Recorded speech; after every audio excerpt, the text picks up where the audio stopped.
The primary is still more than 6 months out, but some strategic moves are happening now. A look at the road ahead for local Republicans and Democrats. A fresh set of eyes on San Diego's struggle with homelessness, the takeaways from a UN observer, and a first-hand look at the problem. And the complex challenge for local schools. Technology has changed the way students and teachers communicate, so why haven't clear guidelines been set? I'm Mark Sauer. The KPBS Roundtable starts now.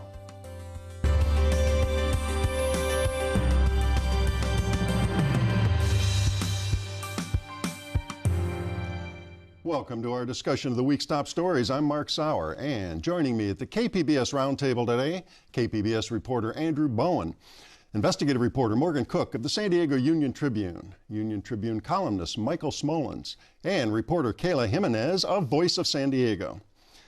Well, there's local political action to talk about here in the dog days of August, more than 6 months out from the California primary.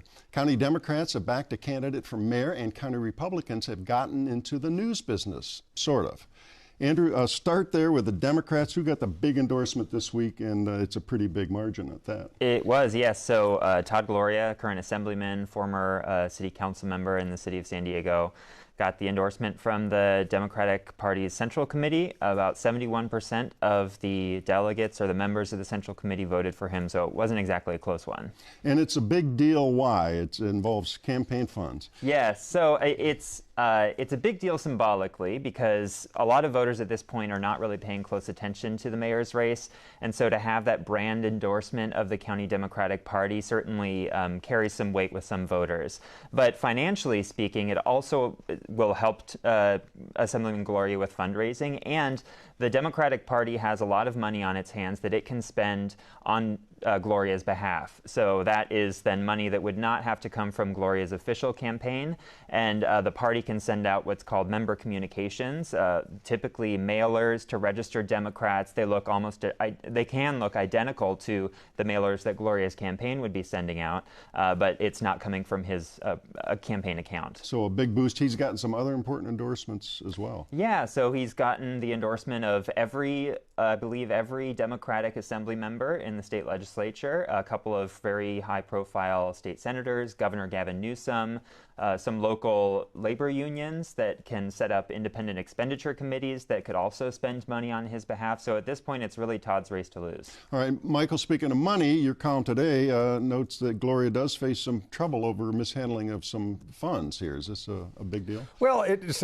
always hard to say. It gets complicated, but in a nutshell, he's got a mayoral committee in which he's raised a lot of money, over $600,000, but he also created a committee to run for assembly next year as well when he's running for mayor. The timing of it puts him in a bad light because he had already announced and filed paperwork to run for mayor, and why he needed this other committee is that his 2018 committee had about $300,000, and the time limit was going to run out on that. It would have really restricted what he could do with that money. So he transferred it there, and they're claiming that he didn't file certain things and broke campaign finance law. How big of a deal that is, we'll just have to see. Some San Diegans who don't support Todd Gloria, and one is a Barbara Bree supporter, one of his opponents, have a hired attorney and he's requested investigations by the city attorney and the district attorney. The FPPC, the Fair Political Practices Commission of California, is looking into it. They've even asked the FBI to look into it. So they're throwing sort of everything against the wall. Again, is this sort of a technical miscue, mistaken form not filed at the right time, as Gloria insists, or is it something more nefarious? The real issue here is that money was raised, most of that money, if you were raising it for mayor, you couldn't use it because it's from corporations, from political action committees and things like that, that can be used for legislative races, can't be used for mayor. What he could do, following up on Andrew, is give that money to the Democratic Party to work on his behalf. So that's really kind of the underpinnings of how serious it is. We'll just have to see how it goes. Yeah, I think one of the things that this speaks to is that Todd Gloria has been in the public eye for quite a while. As the front runner in this mayor's race, he's under immense scrutiny. And also, over the time in his elected office or in public life, he's made a couple of enemies, frankly. Matt Wallstrom is one of the people who sent this letter asking for some sort of prosecution or investigation. He kind of is not a fan of Gloria because they have some history over the Uptown Community Plan update. The city wanted to increase density in this man's neighborhood, and he didn't like that. He was on the community planning group at the time. So I think it's certainly remains to be seen whether this sticks. I haven't really heard a whole lot of noise from his opponents in the race trying to make this a big issue. So, yeah. All right, well, we're going to move on to the Republicans here. It doesn't happen to be Republican in that race in particular. It looks like a Democrat will be mayor one way or another. But speaking of Republicans, a new website looks like an objective, legitimate news site, but certain headlines are revealing, like San Diegans file lawsuit against California's war on the Second Amendment, or 5 Democratic candidates visit San Diego to pander to Latinos. Another hint, there's no bylines on the articles, no list of writers or editors. Way at the bottom is small type saying this is all paid for by the county Republican Party. So, Morgan, tell us about your story on this and what's the purpose of this Republican-backed site? Well, the purpose of the site is that the County Republican Party has concerns that the local media has a left-leaning bias that isn't fair to them, and that it gives a perspective that they don't agree with, and they just think is not right. And so they created this news site to fill that void, and give a right perspective, right-leaning political perspective on the news. And that's their purpose. But as your story points out, and I said there in that intro, you look at it and it looks like a pretty straightforward, legitimate news site.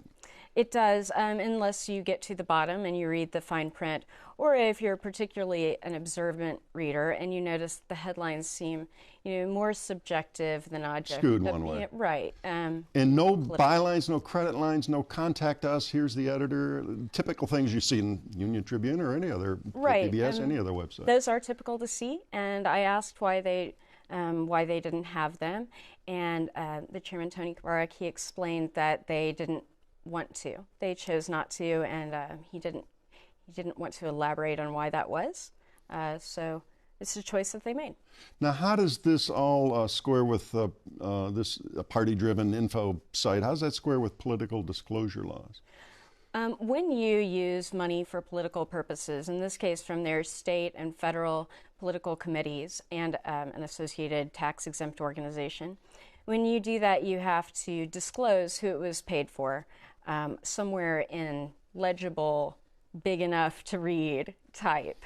And then after that, the FPPC, the FEC, they take a really broad view of what content you can have as long as you have those disclosures.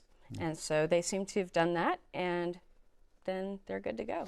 We've seen this sort of thing before, Michael? In various forms. As with everything, things seem to be ramped up because of technology and internet and websites.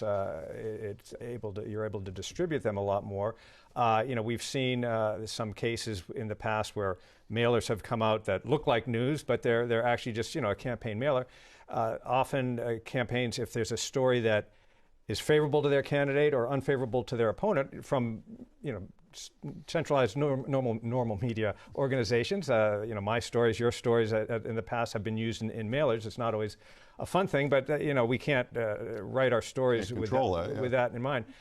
What will be interesting to see how this is distributed and how is it used. Is it going to be appearing on Facebook and then using those in campaign mailers as representations of kind of legitimate news organizations? And I use that kind of carefully because it is Republican news, so they're certainly allowed to do it as long as they're disclosing as we talked about. But it's a new twist on an ongoing phenomena. And Morgan, you got a pushback from the news site, another story there after your story came out. And what did that say? They didn't think that our coverage had been particularly fair to them. They felt like it was unfair to mention a Texas congressman who had used direct mailers, so printed mailers. Wasn't exactly the same. And he did it right one time, using these mailers, and he used the disclosures like they have used the disclosures. Would have gotten hot water the other time. Well, right. There's ways to do it right, and there's ways to do it wrong. And the first time he did it right, and the second time it appears he did it wrong, because while he did put the disclosure, it wasn't the true funding source. Right. We have no reason to believe that is the case here. They didn't think that was very fair. All right, well, we're going to move on, but we should note there was no byline on that story either, on the pushback story. Oh, no, but there was an opinion tag on it, and we hadn't seen very many of those before. So okay, all right, delighted. we are going to move on now. Well, this is going to be a big issue for San Diego's next mayor, and we've talked a lot about San Diego's housing crisis and our resulting homelessness crisis, but a visitor on assignment from the United Nations brought fresh eyes to those living on streets along riverbeds this month. And Michael, who was this expert, and what were some of the key findings she came away with? Well, her name is Leilani Farah, and she's got an interesting title. I think it's a special rapporteur for the United Nations on equitability and adequate housing. And she tours really the world looking at these issues, which of course is very focused on homelessness. And she came to San Diego, and despite some aspects of progress in the city that's been reported, she found it a little bit eye-opening and had some very sort of harsh comments. I think she even said that it was worse than she expected. Mm-hmm. Yeah, harsh comments, practice of criminalizing homelessness, even though local officials say that's not what's happening. Well, that was, I think, her main focus is that there is citing of people to move them along. Basically, let's face it, that's what's happening here. They're not supposed to be camped out on sidewalks and in certain areas, and that's the term that advocates for the homeless use. They're saying they're criminalizing the homeless because you're not giving them really enough shelter. So that was her big concern. She did, however, meet with people nonprofits and city officials, local officials, county officials, and came away thinking that their heart's in the right place. They're willing to try new things, but in the end, it's what it is on the ground, and she wasn't very impressed with what's happened so far. Well, we do have a clip here from her interview with our KPBS reporter Max Rivlin-Nadler on the causes here that she found. Let's hear that. They use residential real estate as a way to leverage more capital to keep accumulating wealth and buying more properties, etc. It's having a devastating effect on cities around the world. I haven't investigated that as much as I would like to in San Diego, but sure, it's a problem in Northern California, where I visited a year and a half ago, and in other places in the U.S. All right, now, Andrew, the new mayor, like the current one, is going to have to deal directly with this issue. Central so far to the campaign, it's going to be certainly, you would think, as we move ahead. Yeah, well, both the two main front runners, Todd Gloria and Barbara Brie, have both said that homelessness is one of their top priorities. Both have criticized the current mayor's policies and practices. In a recent mayoral forum that was held earlier this month, Todd Gloria specifically called out the criminalization of being poor and homeless, although he didn't really call out specifics. And he's also said that one specific policy that I found notable was he plans on moving homeless services from the San Diego Housing Commission, which is kind of a partner agency to the city, to the mayor's office. He says that'll create more direct and transparent accountability when you're dealing with this problem. Barbara Brie noted in that same forum that she had voted to advance an affordable housing measure for next year's ballot that would raise about $900 million for affordable housing.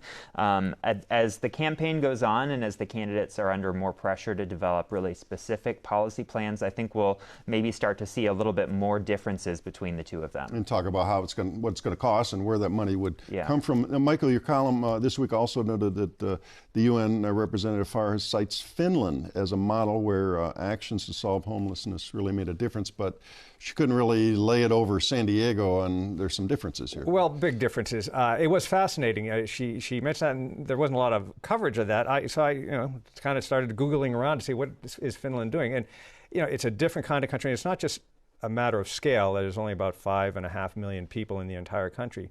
But they did have a pretty serious homeless problem, and they went down the normal track of, sort of temporary shelters, interim housing, and the sort of step approach. They went to what is commonly known and familiarly known now as housing first. But There's a lot to that. Their whole society has a lot of services already in place, and Housing First doesn't work unless you provide the services for people with mental health issues, addiction issues, and so forth. But the other real key thing is that a big part of their housing stock is public housing. I think in Helsinki, 1 out of 7 people live in a city-owned apartment. So they have this whole operation. It's all centralized, where they've even got their own housing construction company in the municipal government.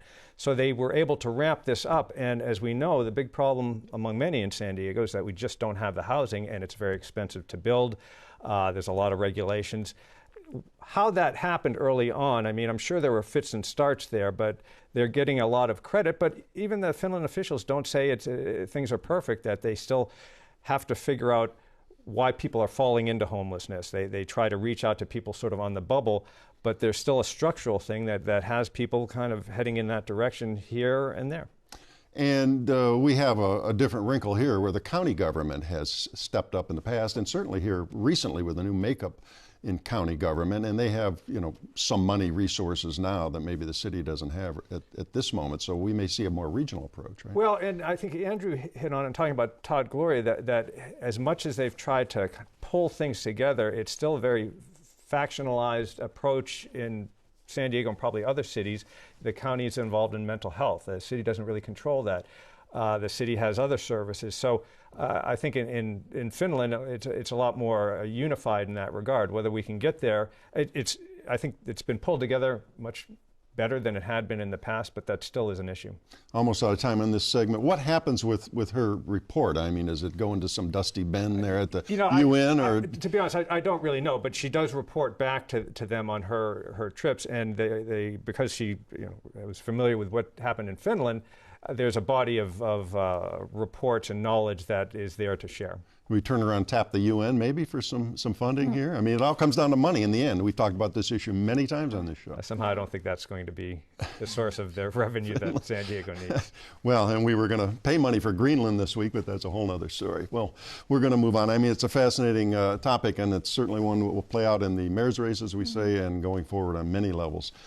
Well, the heartbreaking stories of child sexual abuse involving teachers and school staff have revulsed the public. Such cases have also resulted in school districts here losing millions in lawsuit settlements.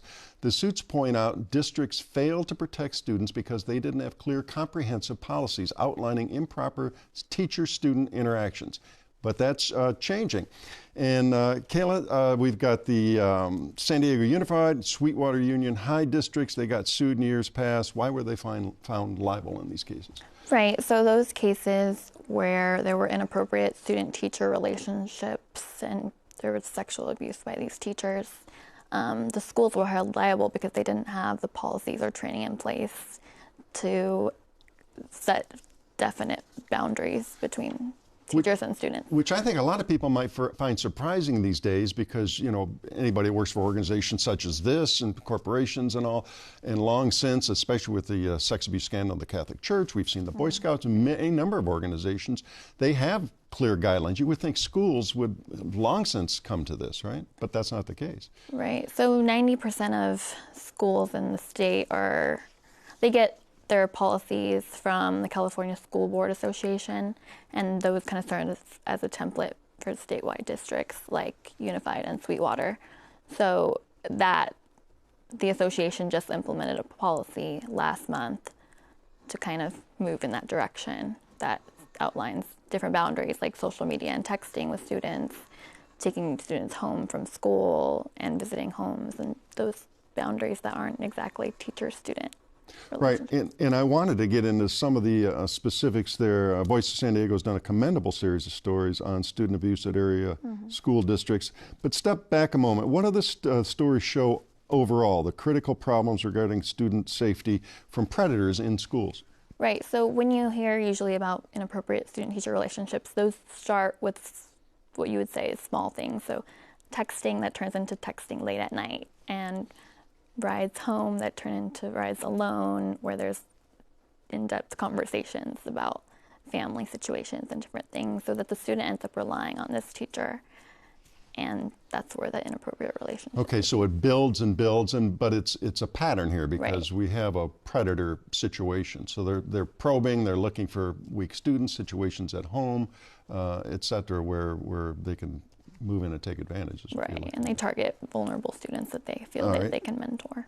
And I wanted to turn that around for a moment. The students themselves, are they getting education, guidelines? Are parents brought in to say, these are the parameters, these are the things to look for, this has been the situation? So that was a big concern of experts too, is that the teachers aren't exactly getting the boundaries and students and parents aren't either.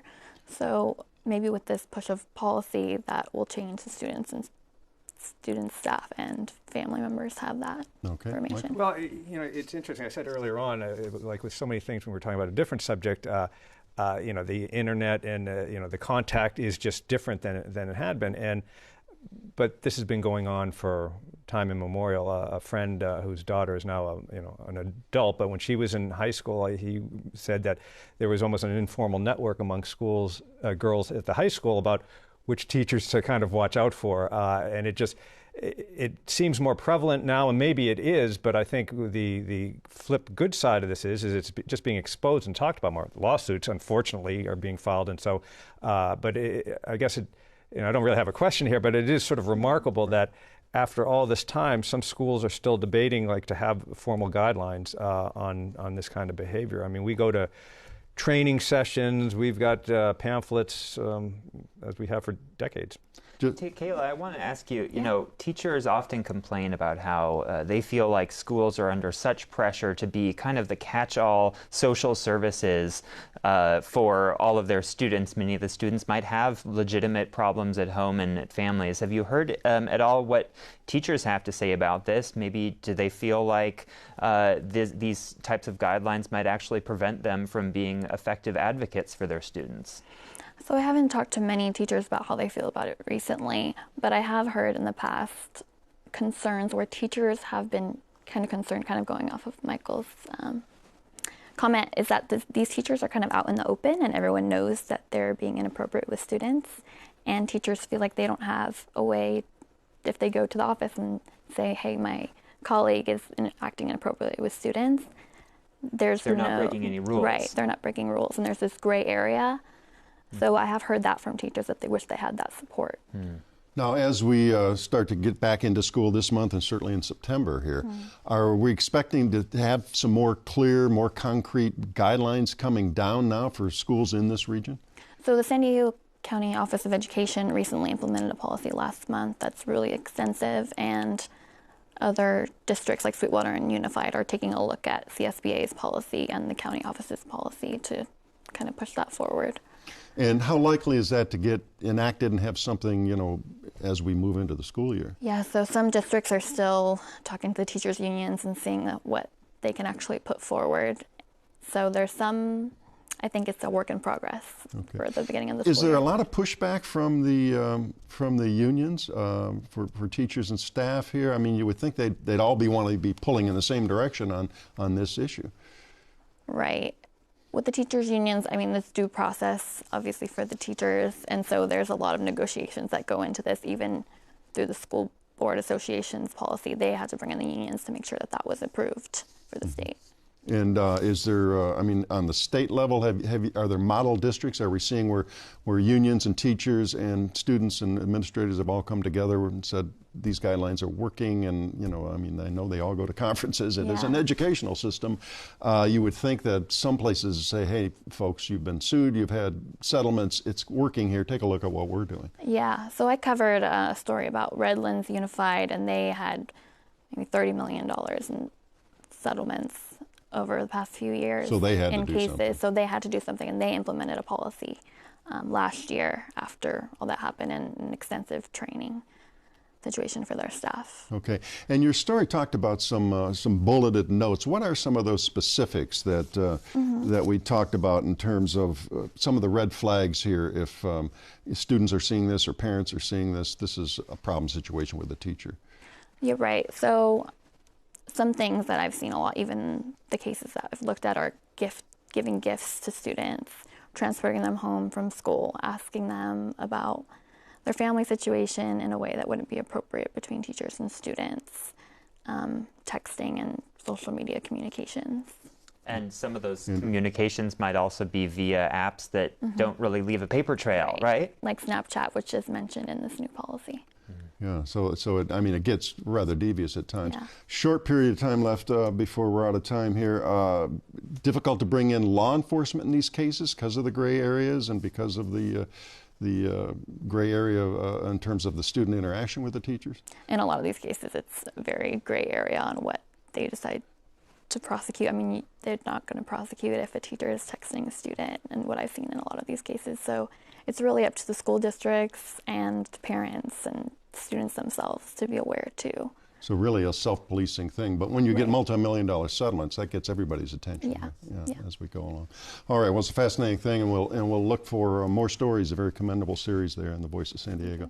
Well, that does wrap up another week of stories at the KPBS Roundtable, and I'd like to thank my guests, Andrew Bowen of KPBS News, Morgan Cook of the San Diego Union Tribune, Michael Smolens, also of the Union Tribune, and Kayla Jimenez of Voice of San Diego.